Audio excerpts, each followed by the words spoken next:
So, which way do you think this particular war is headed, and what role can possibly Pakistan play in this? Well, a lot of people are actually misinterpreting what Donald Trump said with regard to a 2 week pause. Donald Trump did not say he will wait 2 weeks. He said he will wait up to 2 weeks, which is Donald Trump being Donald Trump and playing very deliberately with language, which means the United States could, in theory, act much sooner. Now, of course, there's debate about war powers in Washington and whether Congress needs to approve. But the president has great discretion without congressional action to act immediately so long as it's not committing U.S. troops to a long-term combat. If you're talking about using a B-2 stealth bomber to drop a bunker buster bomb on Fordo, then ultimately Trump doesn't need congressional buy-in for that. Perhaps that's what he's getting prepared to do. The other thing the United States is doing right now is resupplying Israel's interceptors because Israel is running low. And it appears that the United States is also supporting Israel with refueling operations because Israeli jets need to refuel both to go into Iran and to return from Iran. So you have a situation where the United States is going to be involved in the background. Now, the more interesting thing, which also hasn't been widely reported, is if you look at satellite imagery of the Al Udeid Air Base in Qatar, you will find that there is not a single American airplane there anymore.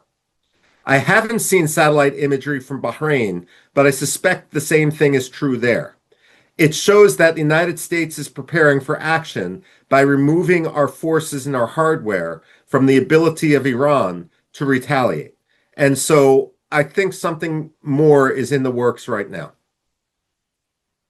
So, are they seriously considering using Pakistan as a base?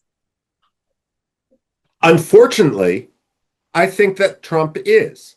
But look, Trump is the same person who seriously considers Erdogan to be a best friend.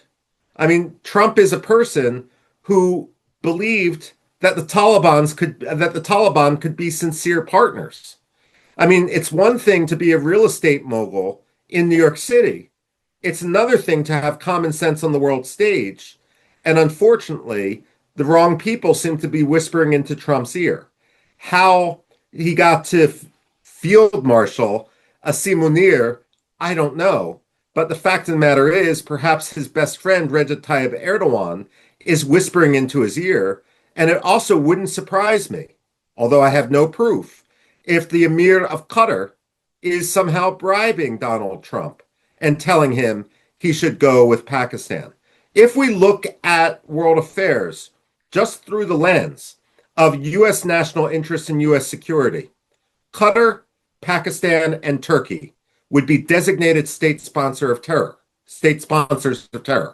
If we look at world affairs in Donald Trump's administration through the lens of potential bribery, honestly, that's the only explanation I can think of that would allow Donald Trump to act the way he's acting, to constantly defer to Turkey and Qatar, and in this case, Pakistan.